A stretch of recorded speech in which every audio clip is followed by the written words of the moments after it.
ಹಲವಾರು ಕಡೆ ರಸ್ತೆ ಗುಂಡಿಗಳ ಸಮಸ್ಯೆ ಹಾಗೆ ಇದೆ ಮೇಡಮ್. ಸಿಎಂ ಅವ್ರನ್ನ ಕೇಳಿದಾಗ ನಿನ್ನೆ ಡಿ ಕೆ ಶಿವಕುಮಾರ್ ಅವ್ರನ್ನ ಕೇಳಿ ಅಂತ ಸರ್ಕಾರ ಹಲವಾರು ಡೆಡ್ಲೈನ್ಗಳನ್ನು ಕೊಡ್ತಾ ಇದೆ. ಡೆಡ್ಲೈನ್ಗಳು ಡೆಡ್ ಆಗ್ತಿದ್ದಾರೆ ಹೊರತು ಅದೇ ಸಾಯ್ತಿದ್ದಾರೆ ಹೊರತು ಅಭಿವೃದ್ಧಿ ಆಗ್ತಾ ಇದೆ. ಬೆಂಗಳೂರಿನ ರಸ್ತೆಗಳಲ್ಲಿ ಬಿದ್ದು, ಸ್ಕೂಟರಲ್ಲಿ ಬಿದ್ದು 6ಕ್ಕಿಂತ ಹೆಚ್ಚು ಜನ ಮರಣವನ್ನಪ್ಪಿದ್ದಾರೆ. ಸತ್ತವರಿಗೆ ಯಾರು ಹೊಣೆ? ಸತ್ತವರ ಕುಟುಂಬಕ್ಕೆ ಯಾರು ಹೊಣೆ? ಈ ಹೊಣೆಯನ್ನು ಯಾರು ಹೊರ್ತಾರೆ? ಇದರಲ್ಲಿ ಯಾರಿಗೂ ಜವಾಬ್ದಾರಿ ಇಲ್ಲ. ಅತ್ಯಂತ ದುರ್ವ್ಯವಹಾರವನ್ನ ರಾಜ್ಯ ಸರ್ಕಾರ ಮಾಡ್ತಾ ಇದೆ, ನಮ್ಮ ಮಂತ್ರಿಗಳು ಮಾಡ್ತಾ ಇದ್ದಾರೆ. ಅವರಿಗೆ ಇಲ್ಲಿರುವಂತಹ ನಾಗರಿಕರ ಬಗ್ಗೆ ಗೌರವ ಇಲ್ಲ.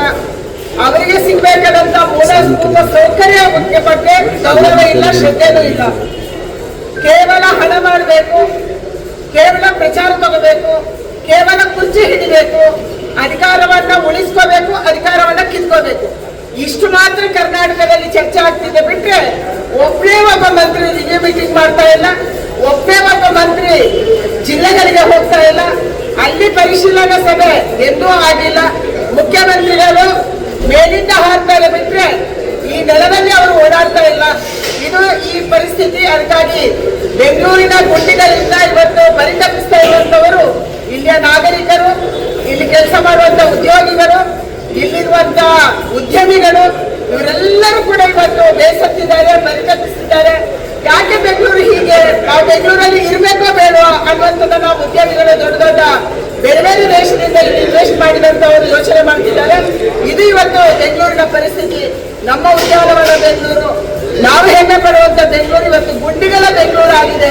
ಇದನ್ನು ಇವತ್ತು ಪ್ರಪಂಚದಾದ್ಯಂತ ಇಲ್ಲಿಗೆ ಯಾರು ಬರ್ತಾರೆ ಅವರು ಮಾತಾಡ್ತಾರೆ, ನಿಮ್ ಬೆಂಗಳೂರು ಯಾಕೆ ಹೀಗೆ ಅಂತ ಕೇಳ್ತಾರೆ. ಇದು ನಮ್ಮ ಸ್ಥಿತಿ ಇವತ್ತು. ಸಾಕಷ್ಟು ವಿರೋಧಗಳೇ ವ್ಯಕ್ತವಾಗ್ತಾ ಇದ್ದಾರೆ. ಜಿಬಿದವರು ಎಲ್ಲಿ ಕಸವನ್ನು ಹಾಕ್ತಾರೆ ಅಂತ ಮನೆಗಳನ್ನು ಹುಡುಕೊಂಡು ಹೋಗಿ ಅದೇ ಮನೆ ಮುಂದೆ ದಂಡ ಹಾಕಿ ಕಸ ಸುರಿತಾ ಇದ್ದಾರೆ. ಯಾರು ಪರಿಣಾಮಕಾರಿಯಾಗಿ ಕೆಲಸ ಮಾಡಕ್ಕಾಗಲ್ಲ ಅಂತವರು ಇಂಥ ಎಲ್ಲ ದುಷ್ಕೃತ್ಯಗಳನ್ನ ಮಾಡ್ತಾರೆ. ಕಸವನ್ನ ಎತ್ತೋದು, ಕಸವನ್ನ ಸೆಗ್ರಿಗೇಟ್ ಮಾಡೋದು, ಕಸವನ್ನ ಬೇರೆ ಬೇರೆಯಾಗಿ ವಿಂಗಡಣೆ ಮಾಡಿ ಅದನ್ನ ಮುಂದಿನ ಪ್ರೋಸೆಸ್ ಮಾಡೋದು ಬಿಬಿಎಂಪಿ ಮೊದಲಿಂದ ಮಾಡಬೇಕಾಗಿತ್ತು. ನಮ್ಮ ಮಹಾನಗರ ಪಾಲಿಕೆಯ ಅಧಿಕಾರಿಗಳು, ನಮ್ಮ ಮಹಾನಗರ ಪಾಲಿಕೆಯ ಕಸದ ಗುತ್ತಿಗೆದಾರರು ಅದೇನ್ ಮಾಡ್ತಿದ್ದಾರೋ ಗೊತ್ತಿಲ್ಲ, ಯಾವ ಲಾಬಿಯಲ್ಲಿ ನಡೀತಿದೆಯೋ ಗೊತ್ತಿಲ್ಲ. ಈ ಕಾರಣಕ್ಕಾಗಿ ಇವತ್ತು ಬೆಂಗಳೂರಿನ ಎಲ್ಲ ರಸ್ತೆಗಳಿಗೂ ಕೂಡ ಕಸ ನಿಲ್ತಾ ಇದೆ.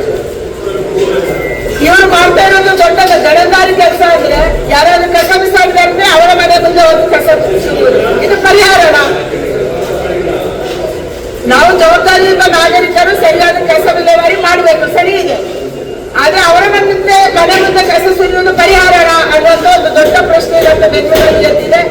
ಕಸಕ್ಕೆ ದುಡ್ಡು ಸಂಗ್ರಹ ಮಾಡ್ತಾ ಇದ್ದಾರೆ.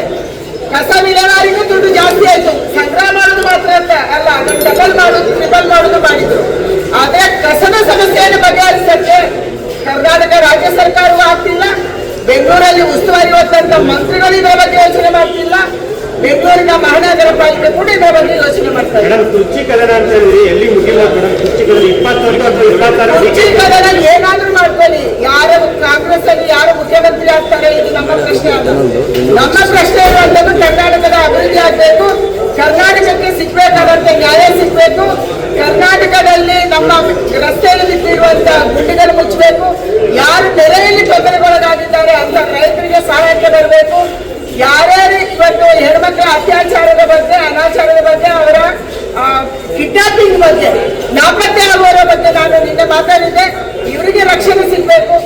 ನೂರಾರು ಜನ, ಸಾವಿರಾರು ಜನ ಇವತ್ತು ಆತ್ಮಹತ್ಯೆ ಮಾಡ್ಕೊಂತಿದ್ದಾರೆ. ಗುತ್ತಿಗೆದಾರರ ಆತ್ಮಹತ್ಯೆ, ಅಧಿಕಾರಿಗಳ ಆತ್ಮಹತ್ಯೆ, ಯುವಕರ ಆತ್ಮಹತ್ಯೆ, ಮಹಿಳೆಯರ ಆತ್ಮಹತ್ಯೆ, ಮಹಿಳೆಯರ ಮೇಲೆ ಅತ್ಯಾಚಾರ, ಮಹಿಳೆಯರನ್ನ ಎಲ್ಲಿ ಕರ್ಕೊಂಡೋಗಿ ಎಲ್ಲಿ ನಾಪತ್ತೆ ಆದ್ರೂ ಇದರ ಬಗ್ಗೆ 15,000 ಕೇಸಿಗೆ ಗೊತ್ತಿಲ್ಲ. ಇದರ ಬಗ್ಗೆ ಗಮನ ಕೊಡುವುದನ್ನು ಬಿಟ್ಟು ಬಾಕಿ ಎಲ್ಲವನ್ನ ಕಾಂಗ್ರೆಸ್ ಮಾಡ್ತಾ ಇದೆ. ನಿಮ್ಮ ಕುರ್ಚಿಯ ಕಿತ್ತಾಟವನ್ನು ನಿಲ್ಲಿಸಿ ರಾಜ್ಯದ ರಕ್ಷಣೆ ಬಗ್ಗೆ ಮತ್ತು ರಾಜ್ಯದ ಅಭಿವೃದ್ಧಿ ಬಗ್ಗೆ ಗಮನ ಕೊಡಿ. ಇದು ನೀವು ಮಾಡಬೇಕಾಗಿ. ಇವತ್ತು ಕನ್ನಡ ರಾಜ್ಯೋತ್ಸವದ ದಿನ ಆದ್ರೂ